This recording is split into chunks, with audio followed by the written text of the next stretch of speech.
Assalamualaikum warahmatallahi wabarakatuh. Salam sejahtera untuk kita semua. Perkenalkan, saya Ilham Syahrul Jiwandono, dosen pada program studi PGSD Universitas Mataram. Di program studi PGSD Universitas Mataram, saya mengampu beberapa mata kuliah. Yang pertama, pendidikan Pancasila, yang kedua, pendidikan kewarganegaraan, yang ketiga, pendidikan PKNSD, yang keempat, pembelajaran PKNSD. Keempat mata kuliah ini sesuai dengan bidang keahlian saya dan latar belakang pendidikan saya, di mana saya menamatkan S1 di program studi PPKN Universitas Negeri Malang dan S2 di program studi pendidikan dasar PKN keSDan di universitas yang sama. Pada kesempatan kali ini, saya akan menjelaskan salah satu mata kuliah yang saat ini sedang saya ajar di semester 1, yaitu mata kuliah pendidikan Pancasila. Mata kuliah pendidikan Pancasila termasuk mata kuliah yang ada dalam rumpun mata kuliah pengembangan kepribadian yang memiliki bobot 2 SKS. Mata kuliah pendidikan Pancasila memiliki 4 capaian pembelajaran. Yang pertama, mahasiswa mampu menelaah dinamika perumusan Pancasila. Yang kedua, mahasiswa mampu menganalisis kedudukan Pancasila sebagai dasar negara dan pandangan hidup bangsa. Yang ketiga, mahasiswa mampu menganalisis kedudukan Pancasila sebagai sistem filsafat, sistem etika, dan dasar pengembangan ilmu. Yang keempat, mahasiswa mampu menganalisis implementasi nilai-nilai Pancasila di kehidupan masyarakat maupun di lingkungan akademis. Terkait dengan deskripsi singkat mata kuliah pendidikan Pancasila, bahwa mata kuliah pendidikan Pancasila akan membahas terkait dengan arti penting pendidikan Pancasila, Pancasila dalam konteks sejarah perjuangan bangsa Indonesia, Pancasila sebagai sistem filsafat, sistem etika dan dasar pengembangan ilmu, serta Pancasila sebagai penghayatan nilai-nilai di kehidupan masyarakat maupun di kehidupan akademis. Adapun model pembelajaran yang saya kembangkan di dalam mata kuliah ini, yang pertama ada JBL dan yang kedua ada PJBL. Kedua model pembelajaran ini saya sesuaikan dengan kebutuhan mahasiswa pada saat ini dan saya sesuaikan dengan apa yang ada di dalam indikator kinerja utama IQ perguruan tinggi, utamanya pada IQ yang ke-7. Sedangkan metode pembelajaran yang saya gunakan ada diskusi, penugasan, tanya jawab, maupun ceramah. Bentuk pembelajaran di dalam mata kuliah ini yaitu tatap muka secara langsung di ruang kelas. Sedangkan bentuk penilaian di dalam mata kuliah pendidikan Pancasila ada 3. Yang pertama adalah penilaian sikap, yang kedua penilaian pengetahuan yang saya ambil dari tugas, UTS, dan UAS mahasiswa. Yang ketiga ada penilaian keterampilan yang saya ambil dari produk yang dihasilkan oleh mahasiswa maupun keaktifan mahasiswa dalam melakukan presentasi di depan kelas. Sedangkan bahan kajian di dalam mata kuliah pendidikan Pancasila ada 10. Yang pertama, arti penting dan urgensi pendidikan Pancasila. Yang kedua, landasan historis, sosiologis, yuridis, dan politis pendidikan Pancasila. Yang ketiga, nilai-nilai Pancasila dalam sejarah keindonesiaan. Yang keempat, proses perumusan dan pengesahan Pancasila. Yang kelima, konsep negara dan tujuan negara. Yang keenam, Pancasila sebagai dasar negara. Yang ketujuh, Pancasila sebagai sistem filsafat. Yang kedelapan, Pancasila sebagai sistem etika. Yang kesembilan, Pancasila sebagai dasar pengembangan ilmu. Dan yang ke-10, aktualisasi nilai-nilai Pancasila di lingkungan masyarakat maupun di lingkungan akademis. Pustaka di dalam mata kuliah pendidikan Pancasila saya bagi menjadi 2. Yang pertama, pustaka utama, yaitu buku yang diterbitkan oleh Kementerian Ristek Dikti tahun 2016 yang berjudul Pendidikan Pancasila untuk Perguruan Tinggi.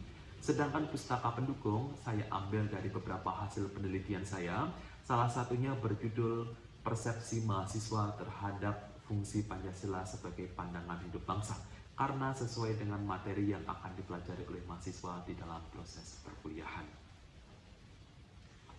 Mata kuliah pendidikan Pancasila ini akan ditempuh oleh mahasiswa selama 16 kali pertemuan atau 16 kali tatap muka. Penjelasan secara lengkap terkait dengan RPS mata kuliah pendidikan Pancasila akan saya tampilkan pada slide berikut ini.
selamat sore. Assalamualaikum warahmatullahi wabarakatuh.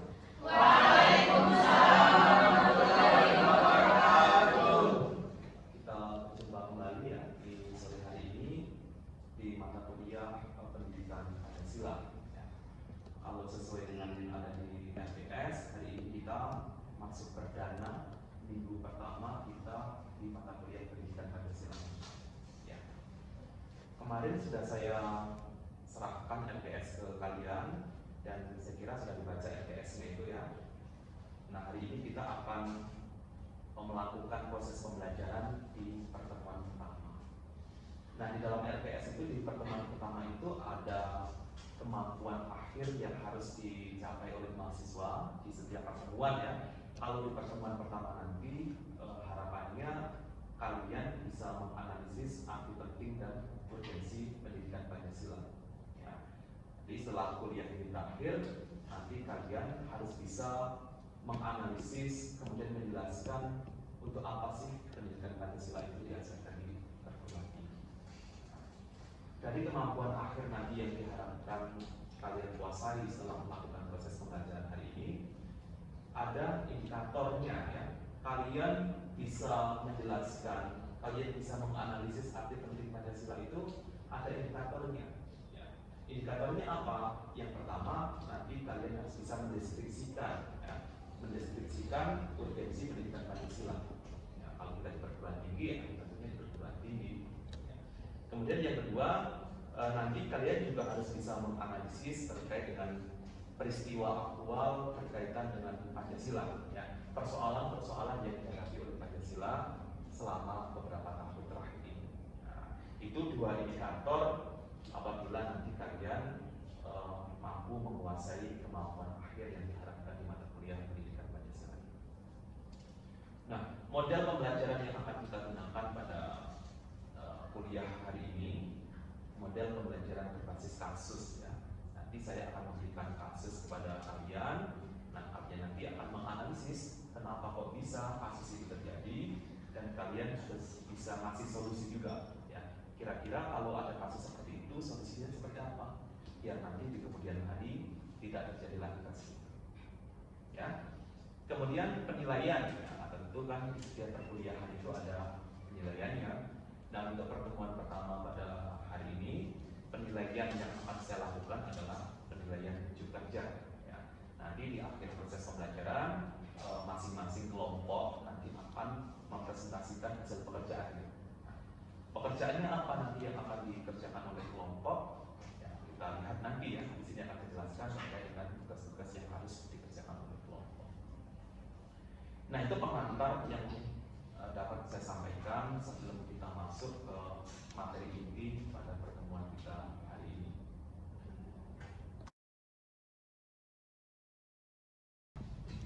Nah, di pertemuan pertama hari ini kita akan berbicara terkait dengan Pancasila ya. Sebelum nanti kalian lebih jauh belajar terkait dengan kedudukan Pancasila, nah, kalian kan harus kenal dulu Pancasila itu apa. Ya. Jangan sampai nanti kalian sudah di pertemuan kedua, ketiga dan seterusnya, tapi kalian tidak mengenal Pancasila itu apa. Ya, jadi di pertemuan pertama ini kita akan mengingat kembali Pancasila itu apa dan kedudukan Pancasila itu seperti apa. Terkait dengan kedudukan Pancasila, ada yang tahu nggak Pancasila itu kedudukannya sebagai apa? Saya Pak, Ya. sebagai dasar negara. Sebagai dasar negara ya. Jadi kedudukan Pancasila yang utama itu sebagai dasar negara. Tentu setiap negara itu kan harus punya dasar ya, termasuk Indonesia. Dasar negara Indonesia adalah Pancasila. Nah, yang jadi pertanyaan, kenapa kok Pancasila itu dijadikan dasar negara Indonesia kok bukan yang lain? Kenapa? Kenapa kok Pancasila itu yang dijadikan dasar negara Indonesia? Kok bukan komunis ya? Kok bukan liberalis? Kenapa dipakai Pancasila? Ada yang tahu? Kenapa kok harus Pancasila? Karena Pancasila itu Ideologi negara. karena Pancasila itu bisa mempersatukan ya. Karena Pancasila itu bisa mempersatukan apa? Bangsa.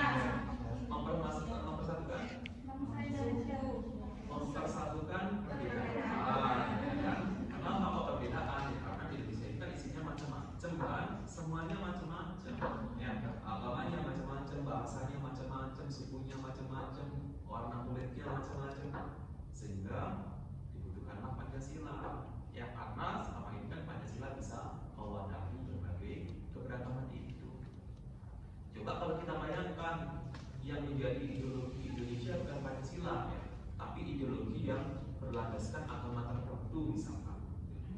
Berarti itu kan nggak bisa mewadahi keberagaman. Tapi kalau Pancasila itu kan bisa mewadahi keberagaman. Buktinya selama ini berapa tahun Indonesia merdeka, 77 tahun, tidak ada tuh perpecahan yang sampai menghebohkan Indonesia, nggak ada. Kalaupun ada kan kecil-kecil saja. Ya, itu jadi bukti bahwa Pancasila itu bisa mempersatukan perbedaan, mempersatukan keberagaman. Ya, itulah kenapa kok Indonesia itu butuh Pancasila yang dijadikan sebagai dasar negara. Nah, ini kan juga menjawab pertanyaan ini ya tadi itu ya. Bagaimana jika tidak ada Pancasila? Tadi itu sudah terjawab ya. Kalau misalkan Indonesia itu tidak punya Pancasila yang dijadikan sebagai dasar negara, ideologinya yang lain, komunisme, liberalisme dan seterusnya, nah itu nggak akan bisa mewadahi keberagaman. Ya. Jadi alasan kenapa kok Pancasila itu dijadikan sebagai dasar negara, karena Pancasila itu bisa mempersatukan ya, mempersatukan apa?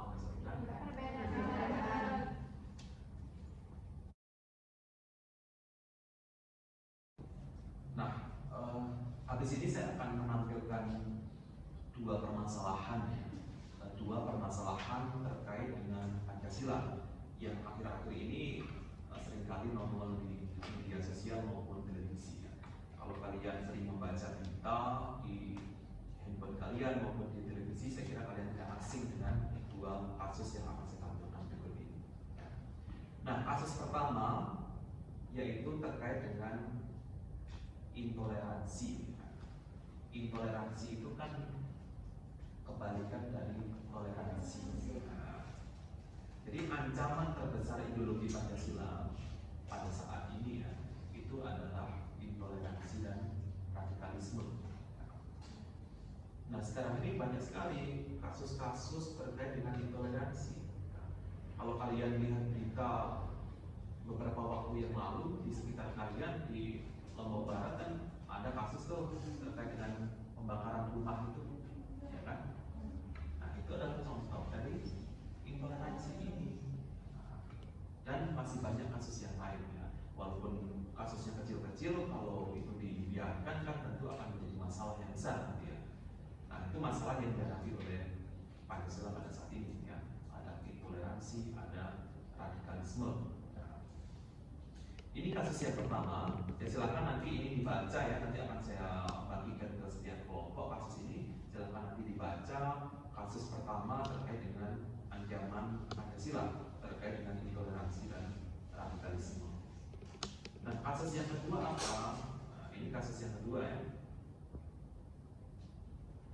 Kasus kedua yaitu ada yang ingin mengganti Pancasila. Nah, jadi di luar sana itu ada beberapa kelompok masyarakat yang ingin mengganti Pancasila sebagai ideologi negara, ya, yang ingin diganti dengan ideologi tertentu, ya, ideologi yang berdasarkan agama tertentu. Ya, sudah saya singgung dari di awal, Pancasila ini sifatnya adalah final, yang berarti tidak dapat ya diganggu, diganti lagi tidak bisa.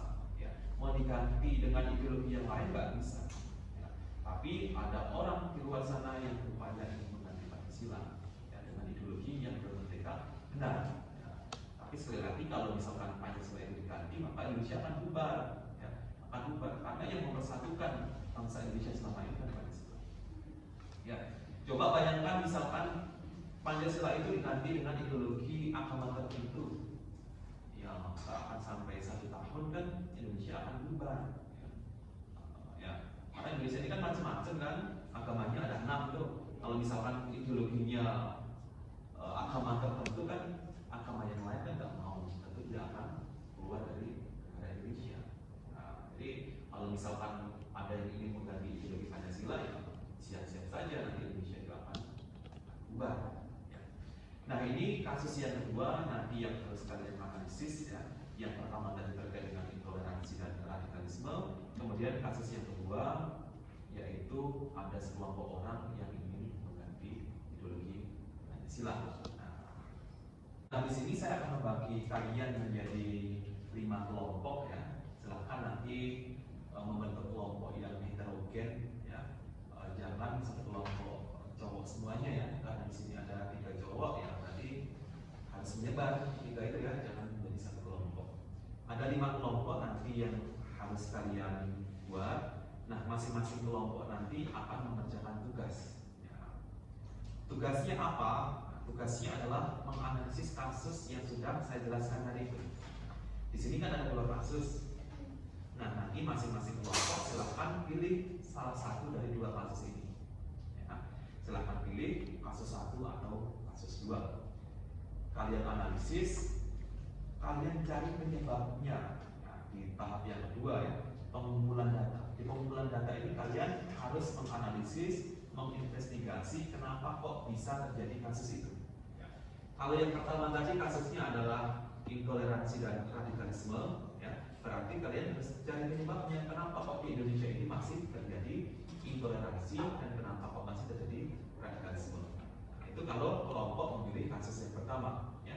Tapi kalau kelompok memilih kasus yang kedua, berarti harus menganalisis, menginvestigasi kenapa kok ada orang yang ingin mengganti ideologi Pancasila.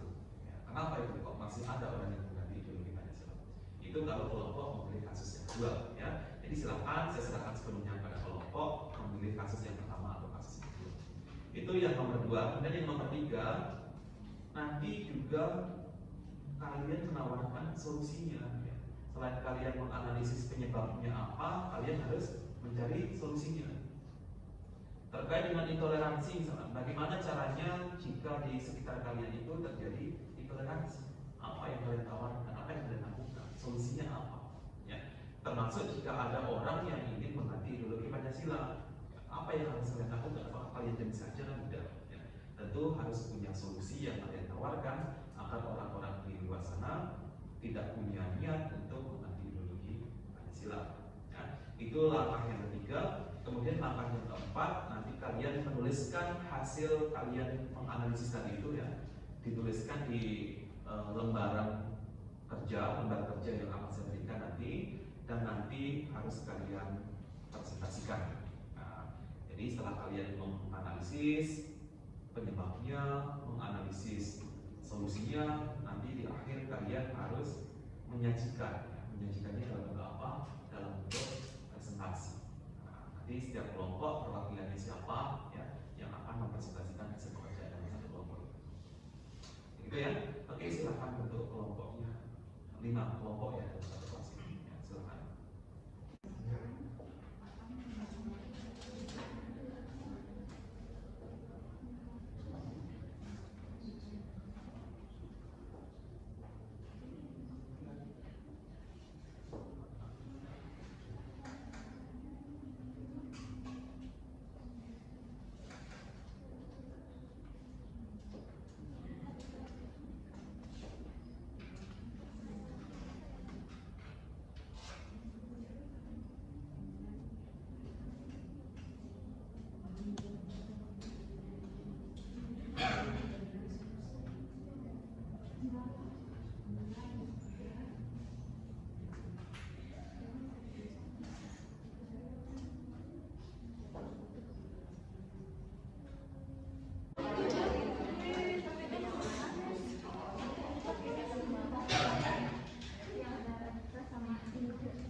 Oke, sudah 30 menit ya kalian selesaikan pekerjaan kalian terkait dengan menganalisis kasus, penyebabnya dan solusinya.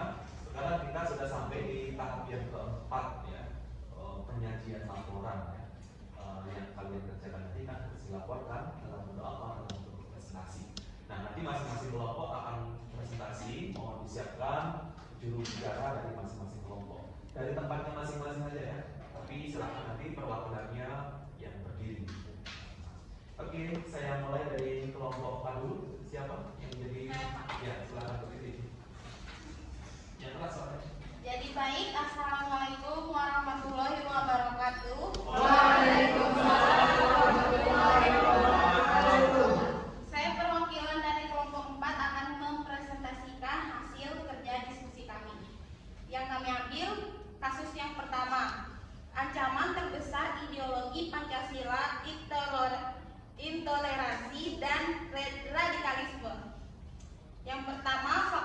penyebab radikalisme. Peristiwa pahit dalam hidup seseorang juga dapat menjadi faktor penyebab radikalisme. Masalah ekonomi, masalah keluarga, masalah percintaan, rasa benci dan dendam, semua ini berpotensi membuat seseorang menjadi radikalis. Yang kedua, faktor penyebab intoleransi.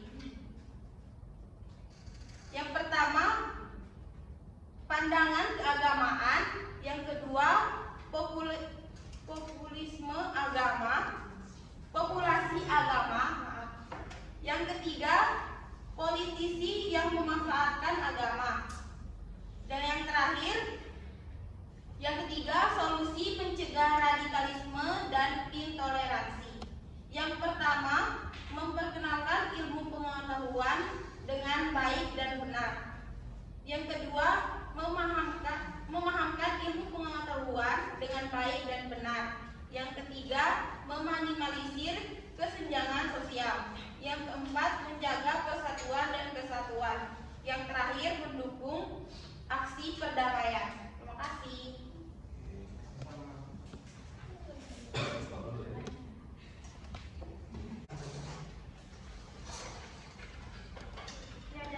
Assalamualaikum warahmatullahi wabarakatuh. Waalaikumsalam warahmatullahi wabarakatuh. Saya perwakilan dari kelompok 1 akan mempresentasikan hasil diskusi kami. Yang pertama di sini kami mengambil kasus yang pertama yaitu intoleransi dan radikalisme. Yang dimana pengumpulan datanya penyebabnya yang pertama yaitu terdapat perbedaan keberagaman agama, suku, ras, budaya di Indonesia. Juga masih banyak di lingkungan sekitar kita yang masih mementingkan suku bangsa sendiri. Kemudian karena adanya pandangan keagamaan politis yang memanfaatkan agama pendidikan rumah ibadah yang dilarang atas dasar agamanya. Kemudian yang kedua, solusinya. Solusi yang pertama di sini tidak memaksakan kehendak sendiri kepada orang lain. Solusi yang kedua yaitu peduli terhadap lingkungan sekitar. Dan solusi yang terakhir yaitu tidak mementingkan diri sendiri atau sikap yang menganggap suku bangsanya paling baik. Mungkin itu saja paparan dari kelompok kami. Wassalamualaikum warahmatullahi wabarakatuh. Waalaikumsalam warahmatullahi wabarakatuh. Selanjutnya kelompok 2, silakan siapa berbicara? Silakan. Baik, assalamualaikum warahmatullahi wabarakatuh. Saya perwakilan dari kelompok 2. Di sini saya akan mempresentasikan hasil diskusi kami. Kami mengambil kasus yang kedua yaitu ada yang ingin mengganti Pancasila. Penyebabnya menurut Gubernur Lembaga Ketahanan Nasional saat ini, posisi dasar negara Indonesia yakni Pancasila dalam keadaan yang mengkhawatirkan dikarenakan paham dan jiwa mulai pudar dalam kehidupan masyarakat. Penyebabnya adalah perjalanan reformasi yang secara tak langsung membawa kebebasan berlebihan. Nah, kebebasan ini memunculkan paham radikal pada sekelompok masyarakat dengan bertameng pada atribut agama. Kemudian solusi agar Pancasila tidak tergantikan yaitu yang pertama melalui pendekatan budaya. Kemudian yang kedua, internalisasi di semua level pendidikan. Kemudian yang ketiga, penegakan hukum hal-hal yang tidak sejalan dengan nilai-nilai Islam. Mungkin hanya itu pemaparan dari saya. Assalamualaikum warahmatullahi wabarakatuh.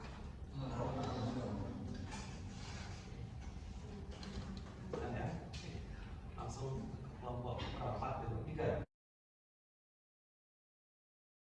Oke, nah dari keempat kelompok yang sudah diskusi tadi dan menyajikan hasil presentasinya, saya mengambil satu kesimpulan bahwa kenapa kok bisa terjadi intoleransi, ya, kenapa kok ada orang yang ingin mengganti ideologi Pancasila.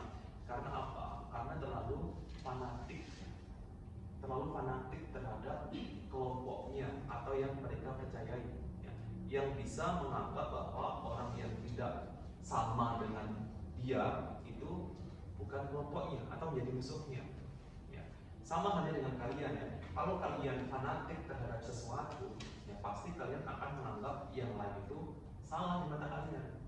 Ya, kalau kalian terlalu fanatik terhadap sesuatu, kalian terlalu fanatik dengan suku kalian, ya, yang selalu melebihkan suku kalian, menonjolkan suku kalian, ya otomatis kalian melihat suku yang lain itu salah di mata kalian. Nah itu nggak boleh kan? Itu nggak boleh. Jadi kita jangan terlalu fanatik terhadap sesuatu. Kalau kita terlalu fanatik terhadap sesuatu itu, kita melihat yang lain itu salah di mata kita. Nah itulah yang menyebabkan kenapa kok masih banyak terjadi intoleransi, radikalisme, maupun ada orang yang ingin mengganti ideologi Pancasila. Karena apa kata tadi itu? Terlalu fanatik terhadap kelompoknya atau yang mereka percayai. Gitu ya. Oke, kita sudah selesai ya perkuliahan kita pada hari ini. Nah, sebelum saya menutup perkuliahan kita, tentu harus ada kesimpulan yang harus kita sampaikan. Ya, jangan-jangan kalian selama kuliah hari ini tidak ada manfaatnya ya, tidak ada referensi apa-apa kan tidak ya. Jadi saya ingin tahu apa yang kalian dapatkan setelah kita belajar pada hari ini. Ya. Ada yang mau menyimpulkan apa yang didapatkan pada hari ini? Saya Pak. Oh iya, silakan. Ya, jadi baik pembelajaran kita pada hari ini terkait tentang ideologi Pancasila, yang dimana Pancasila itu sebagai dasar negara, dimana kita sebagai warga Indonesia itu harus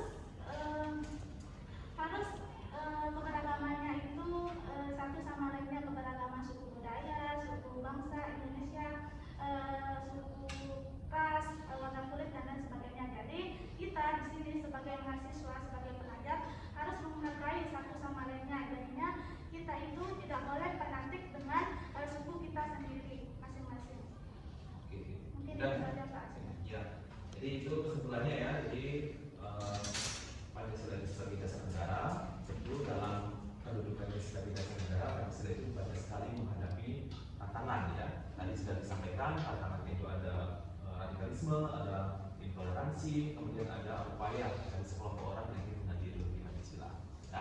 Nah, solusinya apa ya? Kita jangan selalu fanatik terhadap kemauan kita ya, terhadap kelompok kita, terhadap diri kita jangan ya. Tapi kalau kita mau berpikir terbuka, yang bisa menerima perbedaan, saya kira tidak menjadi persoalan ya. Jadi itu harapan saya setelah keluar dari sini nanti kalian dapat terbuka pikirannya ya. Kalau di sini ada yang masih fanatik terhadap kelompoknya atau pemikirannya, mohon nanti diubah ya, karena itu akan menjadi bibit radikalisme atau intoleransi.